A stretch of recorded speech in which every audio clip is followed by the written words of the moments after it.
ನರಮನುಷ್ಯನ ಕಣ್ಣು ದೃಷ್ಟಿಗೆ ಕಲ್ಲು ಬಂಡೆಯನ್ನು ಕೂಡ ಪುಡಿ ಪುಡಿ ಮಾಡುವಂತಹ ಶಕ್ತಿ ಇದೆಯಂತೆ. ಇಂತಹ ಕೆಟ್ಟ ದೃಷ್ಟಿ, ನರದೃಷ್ಟಿ ಹಾಗೂ ಮನೆಯಲ್ಲಿರುವಂತಹ ನಕಾರಾತ್ಮಕ ಶಕ್ತಿಯನ್ನು ಮನೆಯಿಂದ ಹೊರಹಾಕಲು ಅತೀಂದ್ರಿಯ ಶಕ್ತಿಗಳು ಸೇರುವಂತಹ ಅಮಾವಾಸ್ಯೆ ದಿನ ಮಾಡುವ 7 ಅದ್ಭುತ ಪರಿಹಾರವನ್ನು ಇವತ್ತಿನ ಈ ವಿಡಿಯೋದಲ್ಲಿ ನಿಮ್ಮೆಲ್ಲರಿಗೂ ತಿಳಿಸ್ಕೊಡ್ತಾ ಇದ್ದೀನಿ. ಹಾಗಾಗಿ ಇವತ್ತಿನ ಈ ವಿಡಿಯೋನ ಎಲ್ಲೂ ಸ್ಕಿಪ್ ಮಾಡದೆ ಕೊನೆವರೆಗೂ ವಿಡಿಯೋನ ನೋಡಿ. ನಿಮಗೆ ಸ್ವಲ್ಪನೂ ಕೂಡ ಗೊಂದಲಗಳು ಇರೋದಿಲ್ಲ. ಹಾಗೆ ಈ ವಿಡಿಯೋಯಿಂದ ನಿಮಗೆ ಸ್ವಲ್ಪನಾದರೂ ಉಪಯೋಗ ಆಗಿದೆ ಅಥವಾ ಇಷ್ಟ ಆಗಿದೆ ಅನಿಸಿದ್ರೆ ಒಂದು ಲೈಕ್ ಕೊಟ್ಟು ಬೇರೆಯವ್ರಿಗೂ ಕೂಡ ಈ ವಿಡಿಯೋನ ಶೇರ್ ಮಾಡಿ. ಹಾಗಿದ್ರೆ ಬನ್ನಿ ಈ ವಿಡಿಯೋನ ಶುರು ಮಾಡೋಣ. ನಮಸ್ಕಾರ ಸ್ನೇಹಿತರೆ, ಶ್ರೀಕೃಷ್ಣ ಕ್ರಿಯೇಷನ್ಸ್ಗೆ ನಿಮ್ಮೆಲ್ಲರಿಗೂ ಸ್ವಾಗತ. ಮೊದಲನೇ ಪರಿಹಾರ ಯಾವುದು ಅಂದರೆ ಬೂದುಗುಂಬಳಕಾಯಿಯಿಂದ ಮಾಡುವಂಥ ಒಂದು ಪರಿಹಾರ. ನಮ್ಮೆಲ್ಲರಿಗೂ ಗೊತ್ತಿರೋ ಹಾಗೆ ಯಾವುದೇ ಒಂದು ದೃಷ್ಟಿಯನ್ನು ತೆಗಿಬೇಕು ಅಂದರೆ ಬೂದುಗುಂಬಳಕಾಯಿ ಮೊದಲನೇ ಸ್ಥಾನದಲ್ಲಿ ಬರುತ್ತೆ. ಮನೆ ಕಟ್ಟಿದಾಗ ಆಗಿರ್ಬೋದು ಅಥವಾ ಯಾವುದೇ ವಾಹನವನ್ನು ಖರೀದಿಸಿದಾಗ ಆಗಿರ್ಬೋದು, ಮೊದಲು ಬೂದುಗುಂಬಳಕಾಯಿಯಿಂದ ದೃಷ್ಟಿಯನ್ನು ನಿವಾರಿಸ್ತಾರೆ. ಹಾಗಾಗಿ ಬೂದುಗುಂಬಳಕಾಯನ್ನು ತೊಗೊಂಡು ಬಂದು ಆ ಬೂದುಗುಂಬಳಕಾಯನ್ನು ನೀಟಾಗಿ ತೊಳೆದು ಅದಕ್ಕೆ ಪೂರ್ತಿಯಾಗಿ ಅರಿಶಿಣವನ್ನು ಹಚ್ಚಬೇಕು. ಈ ರೀತಿಯಾಗಿ ಅರಿಶಿಣವನ್ನು ಹಚ್ಚಿ ಅನಂತರ ಕುಂಕುಮವನ್ನು ಇಟ್ಟು ಆ ಬೂದುಗುಂಬಳಕಾಯನ್ನು ಅಲಂಕಾರವನ್ನು ಮಾಡಬೇಕಾಗತ್ತೆ. ಇನ್ನು ಇವತ್ತು ತೋರಿಸ್ತಾ ಇರೋವಂಥ ಎಲ್ಲ ಪರಿಹಾರಗಳನ್ನು ನೀವು ಅಮಾವಾಸ್ಯೆ ದಿನಗಳಲ್ಲಿ ಮಾಡ್ಕೊಬೋದು. ಅದರಲ್ಲೂ ಮುಖ್ಯವಾಗಿ ಅಮಾವಾಸ್ಯೆ ಅಂದರೆ ಶ್ರೇಷ್ಠವಾದಂತಹ ಅಮಾವಾಸ್ಯೆಗಳು ಯಾವ್ದ್ಯಾವ್ದು ಹೇಳಿ? ಭೀಮನ ಅಮಾವಾಸ್ಯೆ, ಯುಗಾದಿ ಅಮಾವಾಸ್ಯೆ, ಹಾಗೆ ದೀಪಾವಳಿ ಅಮಾವಾಸ್ಯೆ. ಈ 3 ಅಮಾವಾಸ್ಯೆಗಳು ತುಂಬಾ ಶ್ರೇಷ್ಠವಾದಂಥ ಅಮಾವಾಸ್ಯೆಗಳು. ಈ 3 ಅಮಾವಾಸ್ಯೆಗಳಲ್ಲಿ ಯಾವುದಾದ್ರೂ ಒಂದು ಅಮಾವಾಸ್ಯೆಯಲ್ಲಿ ಈ ರೀತಿ ಮಾಡ್ಕೊಬೋದು, ಅಥವಾ ಪ್ರತಿ ಅಮಾವಾಸ್ಯೆಯಲ್ಲಿ ಮಾಡ್ಕೊತೀವಿ ಅಂದರೆ ಪ್ರತಿ ಅಮಾವಾಸ್ಯೆಯಲ್ಲೂ ಕೂಡ ಮಾಡ್ಬೋದು. ಈ ರೀತಿ ತಯಾರು ಮಾಡಿರೋಂಥ ಬೂದುಗುಂಬಳಕಾಯಿಗೆ ಧೂಪವನ್ನು ತೋರಿಸಿ ಆನಂತರ ಅಮಾವಾಸ್ಯೆಯ ದಿನ ನೀವು ಯಾವ ಮನೆಯಲ್ಲಿ ಇರ್ತೀರೋ ಆ ಮನೆಯ ಬಿಲ್ಡಿಂಗ್ಗೆ ಎಲ್ಲರೂ ಹೋಗೋರ್ಗೂ ಬರೋರ್ಗೂ ಕಾಣಿಸೋ ರೀತಿ ಈ ಬೂದುಗುಂಬಳಕಾಯನ್ನು ಕಟ್ಟಬೇಕು. ಯಾರ ದೃಷ್ಟಿ ನಿಮ್ಮ ಮನೆ ಮೇಲೆ ಬಿದ್ದರೂ ಕೂಡ ಅದು ಮೊದಲು ಬೂದುಗುಂಬಳಕಾಯಿ ಮೇಲೆ ಬೀಳೋ ರೀತಿ, ಎಲ್ರಿಗೂ ಕಾಣಿಸೋ ರೀತಿ ಈ ಬೂದುಗುಂಬಳಕಾಯನ್ನು ಕಟ್ಟಬೇಕಾಗತ್ತೆ. ಯಾವಾಗ ಕುಂಬಳಕಾಯಿ ಪೂರ್ತಿಯಾಗಿ ಕೊಳ್ತೋಗುತ್ತೋ ಅಥವಾ ಪೂರ್ತಿ ಸುಂಡ್ರುಕೊಳ್ಳುತ್ತೆ ಅಂದರೆ ಅದರಲ್ಲಿ ಇರೋ ನೀರಿನಂಶ ಎಲ್ಲ ಹಿಂಗೋದಾಗ ಅದನ್ನು ಬದಲಾಯಿಸ್ಕೊಬೋದು. ಮತ್ತು ಇನ್ನೊಂದು ಅಮಾವಾಸ್ಯೆ ದಿನ ನಿಮ್ಮ ಮನೆಗೆ ಮಾತ್ರ ಅಲ್ಲದೆ ಅಂಗಡಿಗಳು ಇದ್ದರೂ ಕೂಡ ಅದಕ್ಕೂ ನೀವು ಈ ಬೂದುಗುಂಬಳಕಾಯನ್ನು ಕಟ್ಬೋದು. ಇನ್ನು ಎರಡನೇ ಪರಿಹಾರ ಯಾವುದು ಅಂದರೆ ಆಲುವೇರದಿಂದ ಮಾಡ್ಕೊಳ್ಳುವಂತಹ ಪರಿಹಾರ. ಆಲುವೇರವನ್ನು ಬೇರು ಸಮೇತ ಕಿತ್ಕೊಂಡು ಬಂದು ಒಂದು ಸಲ ನೀಟಾಗಿ ಆ ಬೇರನ್ನು ಹಾಗೆ ಗಿಡವನ್ನು ಪೂರ್ತಿಯಾಗಿ ತೊಳೆದು ಆ ಆಲುವೇರ ಗಿಡಕ್ಕೆ ಅರಿಶಿಣ ಕುಂಕುಮವನ್ನು ಹಚ್ಚಿ ನಿಮ್ಮ ಮನೆ ಬಾಗಿಲಿನ ಒಳಭಾಗ ಅಂದರೆ ಮನೆ ಒಳಗಡೆ ಇರಬೇಕು, ಬಾಗಿಲಿನ ಮೇಲೆ ಸಿಂಹದ್ವಾರ ಅಂತ ಕರಿತೀವಲ್ಲ, ಮೇಯ್ನ್ ಡೋರ್ ಇರುತ್ತಲ್ಲ, ಒಳಭಾಗದಲ್ಲಿ ಈ ಆಲುವೇರವನ್ನು ಕಟ್ಟಬೇಕಾಗತ್ತೆ. ಈ ಆಲುವೇರ ಯಾವುದೇ ನೀರು ಮಣ್ಣು ಇಲ್ಲದೇ ಇದ್ದರೂ ಕೂಡ ತುಂಬ ದಿನ ಹಾಗೆ ಜೀವಂತವಾಗಿರುತ್ತೆ. ಈ ಆಲುವೇರ ಗಿಡವನ್ನು ಮನೆಯ ಒಳಭಾಗದಲ್ಲಿ ಕಟ್ಟೋದ್ರಿಂದ ಯಾವುದೇ ಒಂದು ನೆಗೆಟಿವ್ ಎನರ್ಜಿ ಅಥವಾ ಕೆಟ್ಟ ಶಕ್ತಿ ಮನೆಯ ಒಳಗಡೆ ಪ್ರವೇಶ ಮಾಡೋದಕ್ಕೆ ಬಿಡೋದಿಲ್ಲ. ಅದಕ್ಕೋಸ್ಕರ ಈ ಆಲುವೇರ ಗಿಡವನ್ನು ಮನೆಯ ಒಳಗಡೆ ಕಟ್ಟಿರ್ತಾರೆ. ಇದು ಯಾವಾಗ ಒಣಗೋಗುತ್ತೋ ಆವಾಗ ನೀವು ಬೇರೆ ಗಿಡವನ್ನು ತೊಗೊಂಡು ಬಂದು ಅಮಾವಾಸ್ಯೆ ದಿನ ಮತ್ತೆ ಕಟ್ಬೋದು. ಆಲುವೇರ ಗಿಡದ ಬದಲಾಗಿ ಅಂಕಾಲೆ ಕಡ್ಡಿ ಸಿಗುತ್ತಲ್ಲ, ಅಂಕೋಲೆ ಕಡ್ಡಿ, ಆ ಅಂಕೋಲೆ ಕಡ್ಡಿಯನ್ನು ಕೂಡ ನೀವು ಮನೆಯ ಒಳಭಾಗದಲ್ಲಿ ಸಿಂಹದ್ವಾರದ ಹತ್ರ ಕಟ್ಬೋದು. ಇನ್ನು ಮೂರನೇ ಪರಿಹಾರ ನೋಡ್ಕೊಳ್ಳೋಣ. ಇದೆಲ್ಲರೂ ಕೂಡ ಸಾಮಾನ್ಯವಾಗಿ ನೋಡಿರುವಂಥ ಪರಿಹಾರನೇ. ಎಲ್ಲ ಅಂಗಡಿಗಳಲ್ಲಿ ಅಥವಾ ಕೆಲವೊಬ್ಬರ ಮನೆಯಲ್ಲೂ ಕೂಡ ಇಟ್ಟಿರ್ತಾರೆ. ಒಂದು ಗಾಜಿನ ಲೋಟಕ್ಕೆ ಪೂರ್ತಿಯಾಗಿ ನೀರನ್ನು ಹಾಕಬೇಕು. ನೀರನ್ನು ಹಾಕಿದ ನಂತರ ಅದಕ್ಕೆ ಸ್ವಲ್ಪ ಒಂದು ಸ್ಪೂನಷ್ಟು ಕಲ್ಲುಪ್ಪನ್ನು ಹಾಕಬೇಕು. ಕಲ್ಲುಪ್ಪು ಮನೆಯಲ್ಲಿರುವಂಥ ನಕಾರಾತ್ಮಕ ಶಕ್ತಿಯನ್ನು ಆಕರ್ಷಣೆ ಮಾಡುತ್ತೆ. ಇನ್ನು ಈ ಉಪ್ಪನ್ನು ಆ ನೀರಿನ ಒಳಗಡೆ ಹಾಕಿರ್ತೀವಲ್ಲ, ಅದೇ ನೀರಿಗೆ ಒಂದು ನಿಂಬೆಹಣ್ಣನ್ನು ಕೂಡ ಹಾಕಿ ಯಾರಾದರೂ ನಮ್ಮ ಮನೆಗೆ ಬಂದಾಗ ಅವ್ರಿಗೆ ಎದುರಿಗೆ ಕಾಣಿಸೋ ರೀತಿ ಇಡಬೇಕಾಗತ್ತೆ. ಹಾಲಲ್ಲೇ ಇಡಬೇಕು.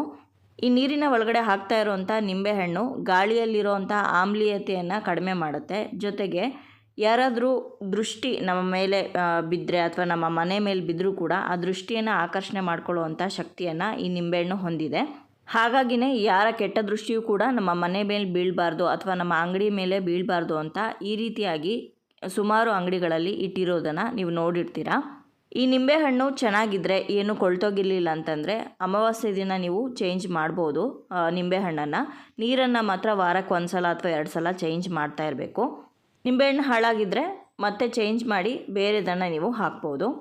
ಇನ್ನು 4ನೇ ಪರಿಹಾರ, ಇದು ಪ್ರತಿ ಅಮಾವಾಸ್ಯೆಯಲ್ಲೂ ಕೂಡ ನೀವು ಮಾಡ್ಕೊಳ್ಬೋದು. ಪ್ರತಿ ಅಮಾವಾಸ್ಯೆಯ ದಿನ ಹೊಸ್ತಿಲನ್ನು ಪೂಜೆ ಮಾಡಿ ಹೊಸ್ತಿಲ ಮೇಲೆ ನಿಂಬೆಹಣ್ಣನ್ನು ಕಟ್ ಮಾಡಿ ಅರಿಶಿನ ಕುಂಕುಮ ಇಟ್ಟು ಬಲಭಾಗದಲ್ಲಿ ಹಾಗೆ ಎಡಭಾಗದಲ್ಲಿ ಇಡ್ತಿರಲ್ಲ, ಅದೇ ರೀತಿ ಮಾಡುವಂಥ ಒಂದು ಪರಿಹಾರ. ಅದಕ್ಕಿಂತ ಹೆಚ್ಚು ಶಕ್ತಿಯುತವಾಗಿ ಈ ರೀತಿ ಮಾಡಿಕೊಂಡ್ರೆ ತುಂಬ ಒಳ್ಳೆಯದು. ಇದರ ಸಪ್ರೇಟ್ ಡೀಟೇಲಿಂಗ್ ವಿಡಿಯೋ ನಾನು ಈಗಾಗಲೇ ಹೋದ ಅಮಾವಾಸ್ಯೆಯಲ್ಲಿ ಅಪ್ಲೋಡ್ ಮಾಡಿದ್ದೀನಿ. ನೀವು ಯಾರಾದರೂ ನೋಡಿರಲಿಲ್ಲ ಅಂದರೆ ನೋಡ್ಬೋದು.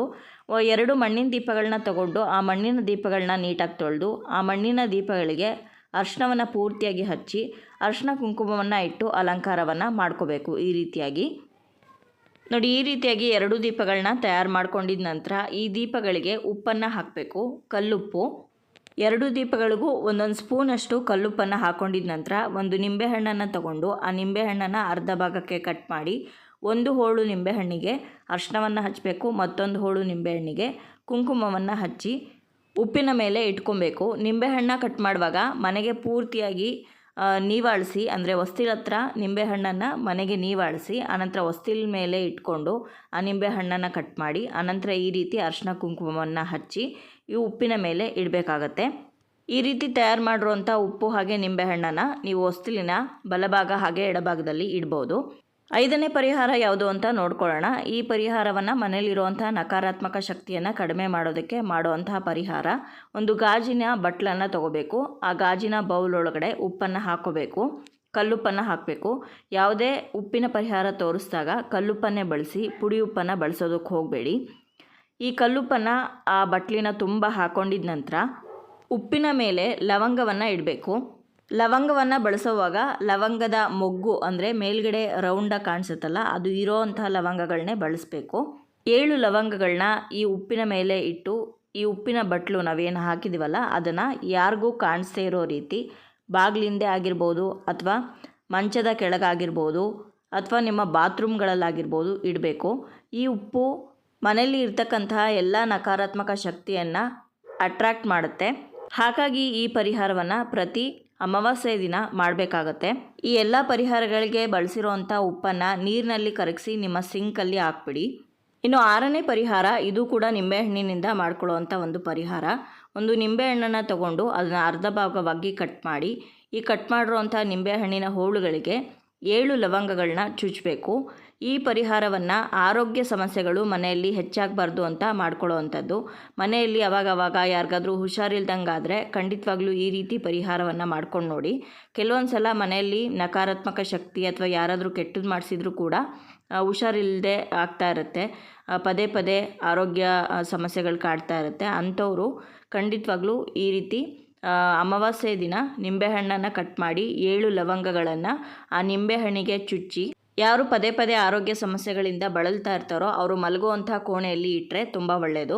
ಅಥವಾ ನಿಮ್ಮ ಅಡುಗೆ ಮನೆಯಲ್ಲೂ ಕೂಡ ಇದನ್ನು ಇಡ್ಬೋದು. ಅಡುಗೆ ಮನೆಯಲ್ಲಿ ಇದನ್ನು ಇಡೋದ್ರಿಂದ ನೊಣಗಳು, ನುಸಿ, ಸೊಳ್ಳೆಗಳು ಕೂಡ ಕಡಿಮೆ ಆಗುತ್ತೆ.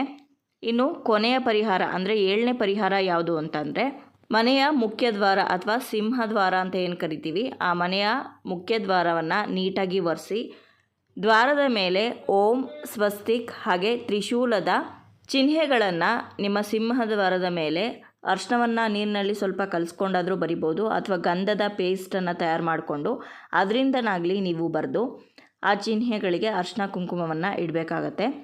ಈ 3 ಚಿಹ್ನೆಗಳು ಯಾರ ಮನೆ ಬಾಗಿಲ ಮೇಲೆ ಇರುತ್ತೋ ಆ ಮನೆಯ ಒಳಗಡೆ ಯಾವುದೇ ಒಂದು ಕೆಟ್ಟ ಶಕ್ತಿ ಪ್ರವೇಶ ಮಾಡೋದಿಲ್ವಂತೆ.